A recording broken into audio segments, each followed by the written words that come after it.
連續4個月，荃灣二手都突破100宗成交。大部分咧其實主要都係圍繞喺海濱花園啊、綠楊新村啊、呢個麗城花園同埋一個全景圍。如果新區咧就海之戀係最多，主要會見到係成條換樓鏈出咗嚟咯。荃灣唔少屋苑我哋都睇過，今集咧就嚟到有上車樂園、炒家樂園之稱嘅全景圍，睇兩個嘅屋苑：全德花園同埋錦豐園。佢哋位置接近，樓齡又差唔多，同樣大約340尺嘅兩房放盤，要相差50幾萬。除咗樓層因素之外，仲有啲乜嘢影響到業主叫價呢？睇完之後，大家記得留言分享一下睇法，有機會獲得咖啡禮券。仲有 CLS 同撳埋旁邊嘅鐘仔搶先睇啦。近日本港拆息顯著回落，影響供樓業主嘅1個月銀行同業拆息跌穿1厘，一度返返去2022年6月嘅水平。加上中美關稅戰緩和，又預期美國下半年減息，都刺激咗入市氣氛。雖然新盤交投仍然主導市場，大部分地區嘅二手都有唔錯嘅成績。就好似荃灣區，截至今個月26號，已經錄得大概135宗嘅二手買賣，超越4月全月大概110宗嘅成交，並且連續4個月破100宗嘅水平。如果呢個時期嘅話咧，咁有啲客會比較有信心去入市咯，而亦都係見到可能係都大市嚟講都跌咗30%之後，都仲未有一個再明顯有一個向落嘅一個趨勢啦。咁所以就有用嘅人或者係投資者，基本上都而家會比較大膽啲去入市，同埋個氣氛嚟講咧，通常都係新樓帶動，會見到其他有個新盤啊，賣咗幾轉都係賣晒，都會帶動咗一啲係抽唔到嘅客啊，再回流二手，再做一個投資或者係自用嘅一個方向。如果睇翻個價錢咧，同以前嘅成交價嚟講，又唔係話一個好大嘅一個分別。而家嘅業主啦，普遍嚟講都比較理性嘅，個價錢如果係同佢哋個預期啦，唔係爭太遠咧，好多時都會比較積極去諗啦。佢哋都想換樓噶嘛。全景圍係區內其中一個交投比較活躍嘅地方。雖然大部分屋苑都喺70年代尾至到80年代落成，樓齡超過35年甚至40年，又唔近港鐵站同埋荃灣市中心。不過因為供應唔少細價單位，所以就算喺轉角市啦，都仍然備受上車客同埋投資者嘅追捧。同一個使用面積嚟講咧，舊樓一定係比較實用啲先啦，首先。而另外最重要就係通常會多一間房。咁你新樓嗰啲一個300尺一間節，一係淨係得一房嘅啫。咁但係去到舊樓，原來可以做到2房，所以就會造就到2批嘅客源，差唔多完全唔同。不過調翻轉就係投資者嚟講咧，其實個回報收租咧又唔係爭太遠。全德圍嘅屋苑依山而建，以同名嘅環形道路貫穿。大規模嘅分別有鄰近愉景新城嘅全景花園，坐落喺山腰嘅荃灣中心，同埋地勢最高嘅荃威花園，各有10幾座。其中全景花園同埋荃灣中心就喺同一邊，沿住愉景新城嘅商場 D Park 對出嘅路上去就係㗎喇。至於今集參觀嘅錦豐園同埋全德花園，就坐落喺環形道路另一邊嘅山腳位置，都可以由 D Park 行到過去嘅。全程就大約10分鐘。雖然沿路冇瓦遮頭啦，但係覺得總比行上山冇咁辛苦。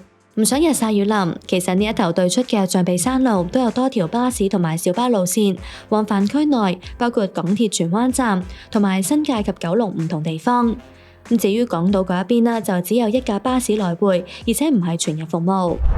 呢一邊有5個屋苑，每個規模都比較細㗎，加埋就只有14座，所以喺環境上咧會比起全景花園荃灣中心嘅嗰一邊清靜一啲。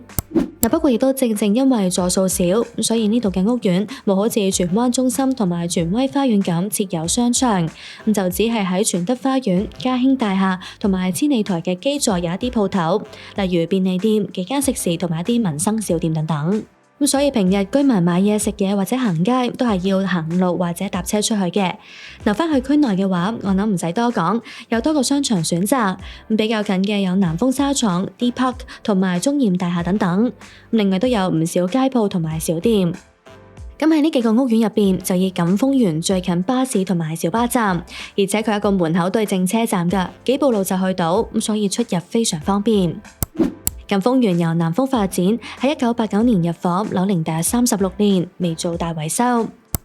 屋苑只有2座，合共提供560伙，使用面積介乎339至到564尺嘅2房同埋3房單位。第一座會多啲三房戶，而第二座就主力兩房。不過其實佢哋嘅佈局都係差唔多㗎。以放盤所在嘅第二座為例，會係1層8房，共用3部電梯。我哋參觀嘅係一個高層 A 室單位，屬於最細339尺嘅兩房戶。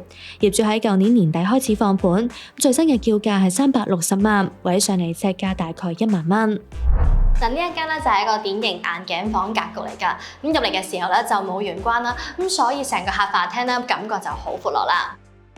通常見到呢一款間隔啦，我都會話喺大門隔離咧就做玄關櫃，咁前面咧就擺飯台，咁中間咧就係梳化，而牆呢邊咧就會擺電視嘅。不過見到而家牆上嘅掣位啦，咁同埋一啲地上面印有嘅痕跡啦，估計之前咧應該電視機就放咗喺呢一邊嘅。咁而鞋櫃咧就利用埋呢邊牆身嘅凹位咧就做咗喺呢度啦。咁唔知道大家又覺得啦邊一種擺法好啲呢？單位向西望全德花園同埋荃灣港安醫院，好彩斜望係比較矮嘅學校，又有山坡同埋樹景，所以先抵消到部分嘅壓迫感，亦都冇好影響到採光。咁廚房就喺呢一邊啦，你都入嚟望一望啦。咁一個方形嘅格局啦，咁比我想象中係大嘅，咁中間嘅活動空間都唔細啦。嗱呢度咧就配備咗張曲尺型嘅工作台面啦，咁喺星盤兩邊啦都有啲位可以用嚟擺下熱水壺啊、飯煲等等啦。咁但係如果想個空間再多啲嘅話啦，咁其實都可以考慮啦喺呢邊咧再伸延個駁櫃出嚟，又或者咧放一個活動嘅儲物架。業主喺2010年買入呢一個單位，自住咗一段時間之後放租，見到整體都尚算保養得唔錯。如果唔介意10幾年裝修，又或者資金有限嘅話，其實簡單執整一下啦，換過啲折舊咗嘅家電，已經可以入住或者出租㗎喇。廚房隔離係浴室，面積相對比較細，要用趟接門嚟慳位。加上大廈嘅設計咧，喺裡面係預留咗位置安放喉管，所以會局限咗洗面盆櫃同埋鏡櫃嘅擺位同埋大細，令到梳洗嘅空間亦都比較窄。至於沖涼嘅位置就縮窄咗，喺後面留咗啲空間嚟擺洗衣機。始終係舊樓啦，都做到明廁，有利通風。最後我哋睇埋2間睡房啦。因為眼鏡房嘅關係啦，咁2間房嘅面積都係差唔多嘅，咁都係50幾尺度，咁而且咧都係望住啦荃灣中心嘅方向，咁因為中間都相隔咗個山坡啦，咁有啲樹喺上邊，咁加上咧遠處可以望到山景啊，咁所以成個感覺咧都唔會話個距離好近好壓迫，而且都幾光猛。同客廳唔同，2間房扭咗向北面，咁雖然係眼鏡房嘅設計，咁但隔離嘅呢一間啊窗位會細啲，同埋喺東面會多咗隻對流窗。不過呢一隻窗就正對隔離單位嘅睡房，都幾近下㗎，要拉埋窗簾或者黐磨砂貼啦嚟保障返私隱。業主喺大概15年前以168萬買入單位，假設以目前叫價360萬賣出，業主帳面可以賺到192萬，單位升值大概1.14倍。而參考二發樓價指數，期內樓價只係升咗大概8%。參考翻近期同類型單位嘅成交，5月底嘅時候，低幾層嘅一個同住單位就以325萬易手，尺價係9500幾蚊。比起放盤叫價咧係低近1成㗎。咁就咁睇啦，業主嘅叫價似乎就有啲進取。不過屋苑向來交投都唔多，今年暫時只係錄得2宗，再對上一宗成交啦，同樣嚟自呢一處，但就屬於中低層嘅單位，都係作價325萬，所以佢哋嘅價錢都未必能夠完全反映到實際嘅市況。所以我哋都參考埋銀行估價啦，介乎344萬至到348萬，比起叫價低最多4%。至於賣家方面，假設以叫價買入單位，借盡90%按揭嘅話，每供款係14000幾蚊，月入要求就要29700幾蚊。如果係買嚟投資，以同類型單位市值月租13000蚊嚟去計，扣除每尺管理費大概900幾蚊之後，有大概4厘嘅回報率，高過同類型單位大概3.7厘嘅大市水平。呢度租盤就唔多㗎，代理就話暫時只係有1個嘅3房租盤，或者有機會進一步推高到租金水平。至於放盤方面，連租約計亦都只係得10幾個，叫價由345萬至到600萬不等。雖然錦豐園規模細，但都有提供到游泳池、公園等嘅基本設施，亦都有室內停車場。年初嘅時候，一個商號車位就以128萬成交。至於月租方面啦，代理就話大概4000蚊上落。跟住落嚟，我哋就轉睇下喺錦豐園對面嘅全德花園。可能部分團友都有聽過呢一個屋苑㗎啦。3月嘅時候，人稱 Cancer 嘅資深投資者呂宇健就成功短炒咗呢度一個實用340尺嘅兩房單位啊！全德花園由大昌地產發展，一共有5座，合共提供超過1200個單位，喺1986年落成入伙，樓齡達39年，同樣未做大維修。佢都係位處山腳位置㗎，不過唔似錦豐園咁有出入口對正車站，所以要經行人天橋上去，有部分路會冇瓦遮頭。5座佈局都係一樣㗎啦，一層8伙，共用3部電梯。見到係清一色兩房戶，就面積比起錦豐園就再細啲，介乎287至到341尺。主要分咗2款開則，細兩房嘅會有眼鏡房，而大兩房嘅就設有曲尺廳。參觀放盤就屬於大兩房，嚟自 D 座低層私室，就面積340尺，同啱啱睇嘅錦豐園放盤差唔多。不過佢嘅叫價就低啲啦，而家係308萬，或者上嚟尺價大概係9000蚊。呢個單位咧個客飯廳就呈現曲尺型啊，入嚟呢個位咧都幾闊落㗎，就算係呢度咧做咗組玄關櫃之後啦，見到仍然有唔少位。門口嘅另一邊係廚房，呈現長形，唔係好大㗎，所以當曲尺型工作台面做到尾，再將雪櫃放喺旁邊嘅時候啦，活動空間就再細啲。再入到嚟咧就係客廳同埋飯廳嘅位置啦，見到兩廳嗰個佈局咧係好分明嘅。不過就未算好闊落，單位有裝修，未至於好殘舊，但亦都有明顯嘅生活痕跡。下手買家都要預留返啲錢嚟執一執啦。客廳向西，主要望屋苑嘅另一座同埋公路景。因為同一座隔離單位喺佈局上比較突出，所以會稍為遮咗啲光線。轉睇下2間房同埋浴室啦，沿住走廊入，近廳房四四正正，有2邊窗，可以做到對流通風嘅效果。比較大嘅一隻窗啦，外望自間屋苑同埋平台。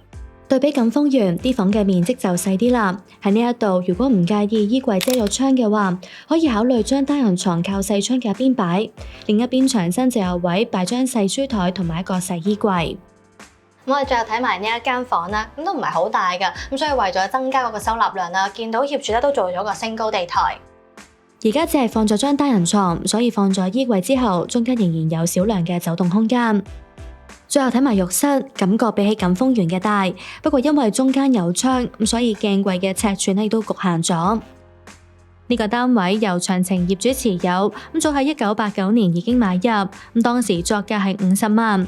假設成功以目前嘅叫價308萬賣出，帳面可以賺到258萬，持貨36年，單位升值超過5倍。可能都因為呢一個因素，令到業主嘅叫價低過近期同類型單位嘅成交價。